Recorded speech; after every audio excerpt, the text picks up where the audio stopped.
pa, not pa. You disrespecting me, son? Gusto mo isahog kita mamaya sa adobo ko? Pakiusap, don't touch my birdie. You feel me?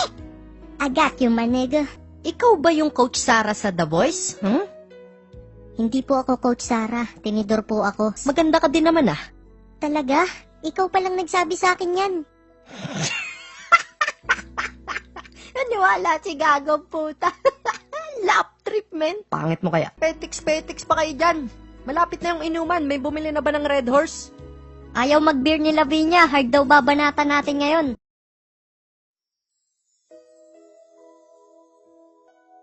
Oh, dahan-dahan naman. Bihira lang magkaroon ng kulay pink na repolyo. Sorry naman, tuklapin ko anit mo eh. Shut up, nigga. Huwag kang sumasagot. Hindi kita nililigawan.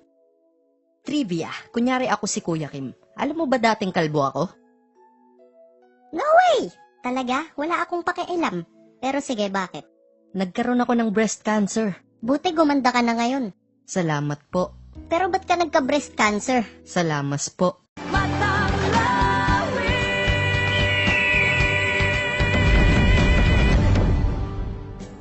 Anong shampoo gamit mo?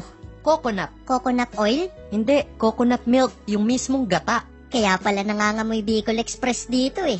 Teka nga, pinagtitripan mo ba ako? Totoo naman eh. Kukuha na nga sana ako ng kanin. So ano kung amoy ulam ako? May nakita ka bang kuto? Di ba wala? Ang dami kaya. Akala ko nga may Clash of Titans tsaka Dota eh. Kasi naglalaban-laban sila.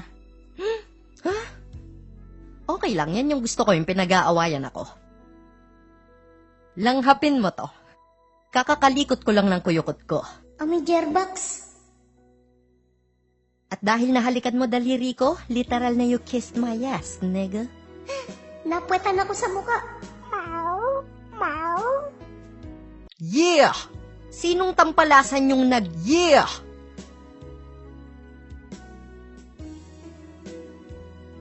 Ay, sila na naman ang prinsesa ng patatas at ang prinsesa ng YouPorn. Malaking pusi. Malaki pa sa pusi ko. Tara, malakas ang kalaban. Naalala ko nung virgin pa ako, ganito ako pag nagsasagala. Pero lahat ng yun ay alaala na lang. Kung ikaw ay alaala na lang, paano na ako? But I'm proud though. Hulog ko kaya sa hagdan tong malanding to. Oh no, we're sinking! Jack! Jack! Makapag-workout nga muna.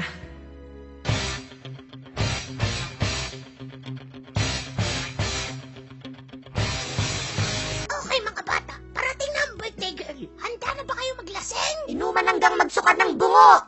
Anong gagawin sa pagkain bago kumain? Siyempre, picture muna at i-post sa Instagram. Anong gagawin pag nagkape sa Starbucks? I-post sa FB at ipakita ang logo katabi ng aming mukha. Paano kung simple lang ang kape?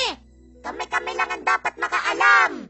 Anong gagawin para maraming likes ang picture? Ipakita ang cleavage. Anong gagawin para maraming mangbobola? Ilagay sa caption ang pangit ko para kontrahin ako sa comment at sasabihin nila. Hindi ah. Ang ganda mo kaya. Ang dami kong kilalang ganyan! Puking inan, sakit na ng lalamunan ko. Ayoko na. Abangan ng... Abangan ng part 4. Hambog na sad profils. Tangina. Fuck that shit, nigga.